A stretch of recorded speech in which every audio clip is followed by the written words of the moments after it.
Bienvenidos a esta exploración. Hay una idea que resuena mucho en el mundo del entrenamiento, ¿no?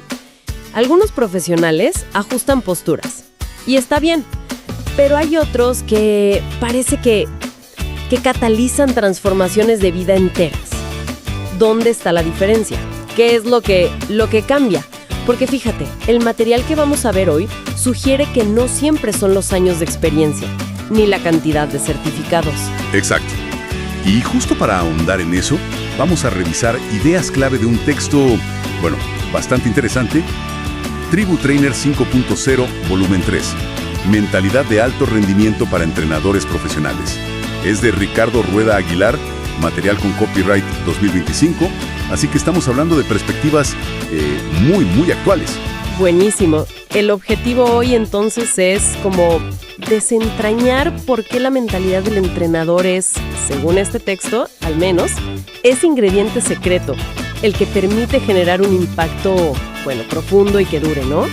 Y se nos presenta un marco para eso, este sistema, Tribu Trainer 5.0. Así es.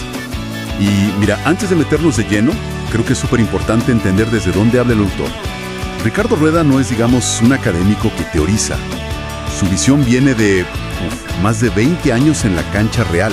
Ha sido físico-culturista de competición, formó a miles de entrenadores, organizó eventos grosos y un detalle que no es menor, superó un linfoma no Hodgkin. O sea, sus ideas sobre mentalidad, sobre resiliencia, vienen probadas en el fuego real, personal y profesional. Eso le da otro peso, ¿viste? Totalmente, definitivamente. Esa experiencia vivida le da como otra autoridad, ¿no? Entonces, entremos en materia. El libro arranca marcando una distinción clave, la que mencionabas. La diferencia entre entrenar cuerpos y transformar personas. La primera parte suena a lo conocido, ¿cierto? La técnica, las rutinas, la biomecánica, lo tangible. Correcto. Es lo que se ve, lo técnico. Pero transformar personas, según Rueda, es más un arte. Requiere como una visión interna, una madurez emocional distinta. Implica darse cuenta de que la persona que llega queriendo, bajar de peso o ganar músculo, muchas veces busca cosas más profundas. Recuperar autoestima, sentir control sobre algo, sacarse culpas, frustraciones. Llegan con un cuerpo, sí, pero traen toda su historia adentro, ¿entendés? Claro, y es ahí donde el texto mete al entrenador 5.0. No es solo el capo en fisiología, es alguien que puede acompañar esos procesos internos, a veces invisibles. Alguien que lee la fatiga emocional detrás de un mal movimiento, que percibe la energía del cliente. Habla mucho de la presencia del entrenador. ¿Qué significa eso en la práctica, ¿Significa estar? Estar completamente ahí, atento no solo a lo físico, sino a lo energético, a lo emocional. Y esta profundidad, este enfoque transformador, fíjate que tiene consecuencias profesionales muy concretas. Genera una lealtad que va más allá del precio de la hora. Construye una reputación sólida porque los clientes sienten que la experiencia es única. Como dice el texto, dejas de vender horas y empiezas a construir procesos de cambio. Te vuelves memorable, difícil de reemplazar. Tiene todo el sentido. Pasas de ser un proveedor a ser un guía, casi. Y el libro argumenta que el cimiento para poder operar desde ahí es justamente la mentalidad del propio entrenador. El capítulo 1.2 es bastante directo, ¿no? Dice que la mentalidad es más determinante que la técnica más pulida. Afecta cómo te comunicas, tu confianza. Incluso tu capacidad para generar ingresos de forma sostenible, lo menciona también. Fundamental. Y es crucial, creo yo, entender que no habla de pensamiento positivo así nomás, superficial. Se refiere a una estructura interna, a una forma de pensar estratégica, resiliente. El capítulo 1.3 lo llama el impacto invisible de la energía y el enfoque. Tu simple presencia, cargada de una energía que gestionas y un enfoque claro, se vuelve tu primera herramienta. Esa energía, dice, no se improvisa, se cultiva. Y tu enfoque sostenido va construyendo lo que llama una reputación silenciosa. Me encanta ese concepto, reputación silenciosa. ¡Qué bueno! Y para cultivar eso, la presencia, el enfoque, el capítulo 1.4 introduce el autoliderazgo. Pero no como un título, sino como una competencia clave. La capacidad de planificar con visión, de autoevaluarte con honestidad, de reconocer dónde necesitas mejorar, de mantener hábitos, de conocerte, básicamente. Lo llama el músculo invisible. ¿Por qué tan fundamental? Porque, a ver, ¿cómo puedes guiar a otros en procesos de cambio complejos si no tenés la capacidad de gobernarte a vos mismo? Es lógico, ¿no? Si no gestionas tu propia energía, tu enfoque, tus emociones. El autoliderazgo es como la plataforma desde la cual podés operar de forma efectiva y sostenible, como ese agente de transformación. Sin eso, es fácil quemarse o quedarse solo en la superficie, en lo técnico. Entendido. Es como la base sólida de la casa. Entonces, si esa es la base, ¿cuáles son los pilares clave que propone el libro para construir esa mentalidad de alto rendimiento? El texto toca varios, pero podríamos enfocarnos en algunos centrales. Por ejemplo, el capítulo 2, que habla del diálogo interno. Lo describe casi como el campo de batalla real del entrenador. Fuerte, ¿no? Es una metáfora potente, sí, y se refiere a que esa conversación constante que tenemos con nosotros mismos, no es un simple ruido de fondo, para nada. Es el marco narrativo que construye nuestra realidad, que dicta nuestro estado emocional y, por lo tanto, nuestro enfoque, nuestras acciones.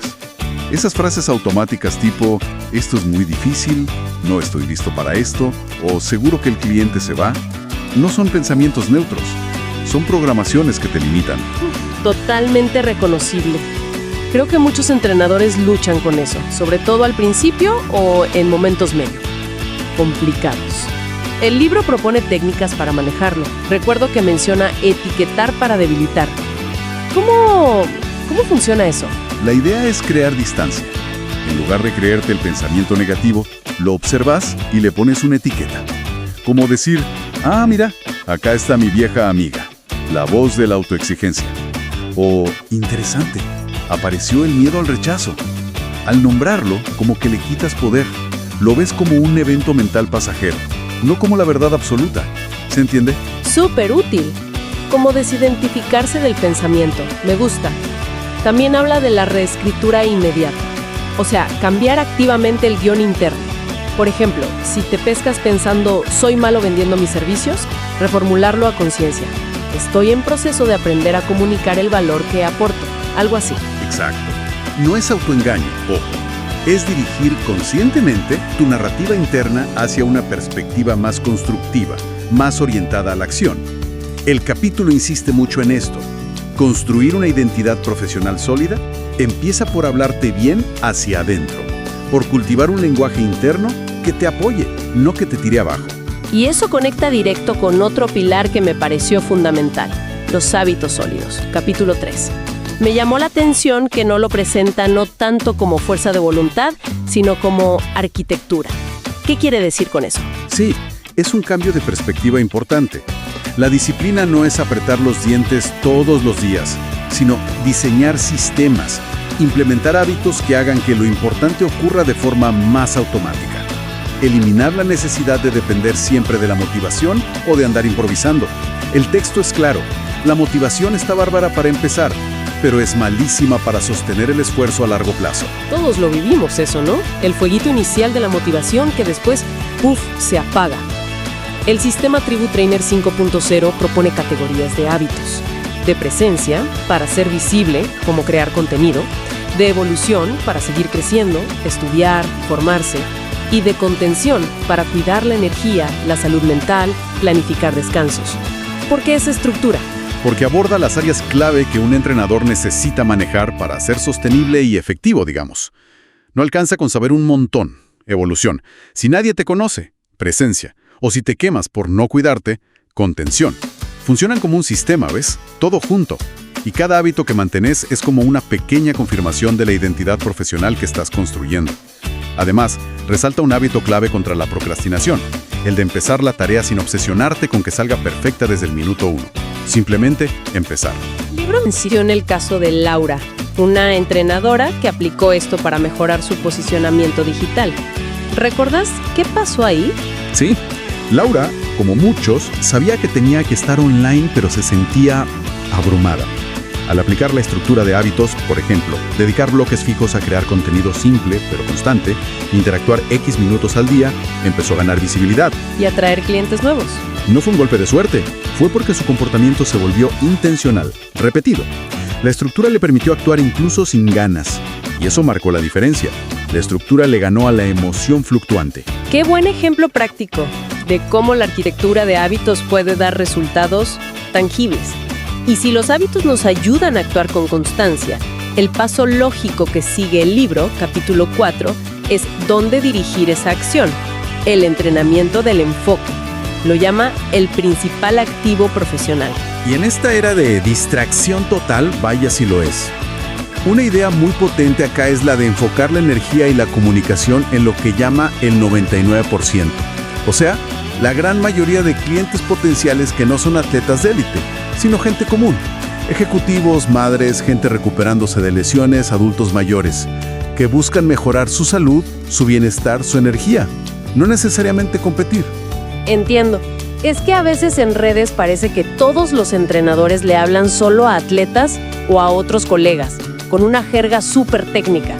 Pero el mercado real, el grande, busca otra cosa, ¿no?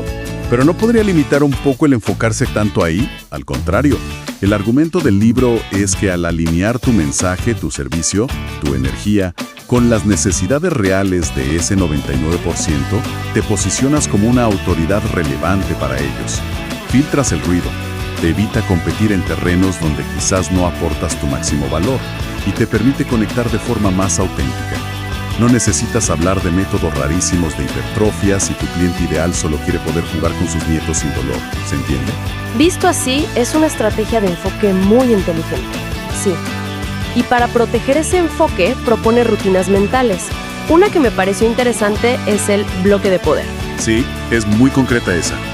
Consiste en reservar un bloque de tiempo diario, idealmente de 45 a 90 minutos, sin interrupciones. Teléfono en silencio, notificaciones afuera. Dedicado exclusivamente a tareas de alto valor estratégico.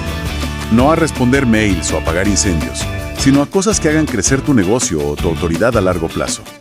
Crear contenido de valor, diseñar un programa nuevo, formarte en algo clave, dar seguimiento premium. Suena genial, pero ¿es realista para un entrenador con una agenda que suele ser caótica, reactiva? Ahí está el desafío y la disciplina. El libro menciona el caso de Daniela, una entrenadora que, según cuenta, duplicó sus ingresos al implementar rigurosamente su bloque de poder. No es que empezó a trabajar más horas, sino que redirigió su energía más valiosa a las tareas que realmente movían la aguja en su negocio. Gobernar tu atención, dice el texto, no solo te hace más productivo, sino que proyecta liderazgo. Los clientes lo perciben cuando estás enfocado, presente. Es un cambio de chip, de estar ocupada a ser productiva en lo importante. Me gusta. Y hablando de desafíos, otro pilar crucial y muy relevante por la historia del autor es la resiliencia. Capítulo 7. El libro la define no como simplemente aguantar los golpes. Exacto. La resiliencia en este contexto es la capacidad de sostener tu identidad profesional, tu visión, tu ética, incluso cuando las cosas se ponen feas. Una crisis económica, un problema personal, una enfermedad. Implica la habilidad de reconfigurar tus decisiones, tu camino. No solo resistir pasivamente, es una adaptación activa. El libro propone ejercicios para cultivarla, como el núcleo de resiliencia profesional. Invita a reconectar con fortalezas, con victorias pasadas, y algo que me pareció muy humano, usar tu propia historia personal, pero contada desde la lección aprendida, no desde la herida abierta, como herramienta para conectar. Totalmente. Compartir tus propias luchas y superaciones de forma auténtica y orientada al aprendizaje te humaniza. Crea un puente de confianza con los clientes que también están pasando por sus propios desafíos. Además, el texto como que normaliza las pausas. Una pausa en el camino, dice, no es un fracaso, es una chance para madurar, reevaluar y volver con más fuerza. Y enseña cómo acompañar la resiliencia del cliente, escuchando sin juzgar, ayudándole a rediseñar su plan sin abandonar la meta, reforzando su propósito y sobre todo siendo un modelo con tu propio ejemplo. Ser ese ejemplo vivo. Y eso nos lleva a otro tema delicado que aborda el libro: la gestión del ego. capítulo 8. Reconocer esa vocecita interna que a veces busca validación afuera, que reacciona mal a la crítica o al éxito de otro. Es un tema tabú a veces, sí, pero fundamental. El libro diferencia entre un ego sano que te impulsa a crecer, a compartir, y un ego desregulado que te lleva a competir de forma tóxica, a compararte todo el tiempo, a necesitar controlar o tener siempre la razón. Y ojo, no dice que hay que eliminar el ego, sino que hay que entrenarlo, reeducarlo. ¿Y cómo se detecta ese ego desregulado en el día a día? Da ejemplos. A veces son síntomas sutiles. Sentir esa punzada de envidia cuando a otro colega le va bien, sentirte incómodo o resentido si un cliente decide probar con otro profesional. O publicar en redes más por presión, por demostrar algo, que por un deseo genuino de aportar valor. El libro invita a la autoobservación honesta. ¿Esta acción que voy a hacer nace del miedo a no ser suficiente, a perder? ¿O nace del propósito de servir, de contribuir? Qué pregunta poderosa esa. Y esto impacta directo en cómo te relacionas con los clientes, ¿no? Un ego desregulado puede llevar a la rigidez, a la impaciencia, a querer imponer tu método sí o sí. Mientras que un ego más gestionado permite acompañar desde la empatía, desde el propósito real de ayudar al otro. Exactamente. Incluso sugiere guiar al cliente a identificar su propio ego cuando se manifiesta como resistencia al cambio, autoexigencia brutal o miedo al fracaso, usando preguntas reflexivas, no juicios. Vemos cómo todos estos pilares, diálogo interno, hábitos, enfoque, resiliencia, ego, están súper interconectados. No son cosas separadas. Y eso nos lleva a la visión más integral que proponen los capítulos finales del libro, ¿verdad? Así es, los capítulos 11 y 12 enfatizan eso, que la mentalidad de alto rendimiento no es un rasgo de personalidad innato, tipo yo soy así y punto, sino que es una arquitectura interna, un sistema operativo que se diseña, se construye y se mantiene. Todos esos pilares que tocamos son componentes de este sistema y se influyen unos a otros, constantemente. Me gusta esa idea de pensamiento sistémico aplicado al propio desarrollo. En lugar de buscar culpables afuera cuando algo no va bien, el mercado está mal, los clientes no se comprometen, el libro invita a autoevaluarse como un ingeniero. ¿Dónde está fallando mi sistema interno? ¿Es mi diálogo interno el que sabotea mis hábitos? ¿Mi falta de enfoque me impide ser resiliente? ¿Mi ego interfiere en mi comunicación? Es un enfoque proactivo, sí, responsable. Y esta visión sistémica es lo que permite la sostenibilidad a largo plazo. Te permite avanzar, crecer, tener impacto, sin romperte en el proceso. Tu identidad como entrenador, tu propósito, se convierte en el motor que impulsa y alinea todo el sistema. Esta mentalidad bien afinada es, según Rueda, la ventaja competitiva más importante, aunque sea invisible. El capítulo 13 intenta resumir el perfil que resulta de todo esto, el Trainer 5.0. En 15 características, no las vamos a listar todas, pero recogen esta integración, ¿no? Propósito claro, dominio técnico sí, pero también comunicación efectiva, enfoque en el cliente real, madurez emocional, disciplina, ética sólida, liderazgo silencioso, ser un arquitecto de transformación. Es la culminación de todo lo anterior, ¿sí? Y el mensaje final del libro, en su conclusión, es justamente ese. El sistema Tribu Trainer 5.0 busca cerrar esa brecha que muchos entrenadores sienten, entre tener conocimientos técnicos sólidos, por un lado, y carecer de la estructura mental y estratégica para aplicarlos de forma, impactante y sostenible. Afirma que el verdadero éxito profesional empieza en esa conversación interna. Se sostiene con hábitos deliberados, se dirige con un enfoque claro y se alimenta de un propósito definido.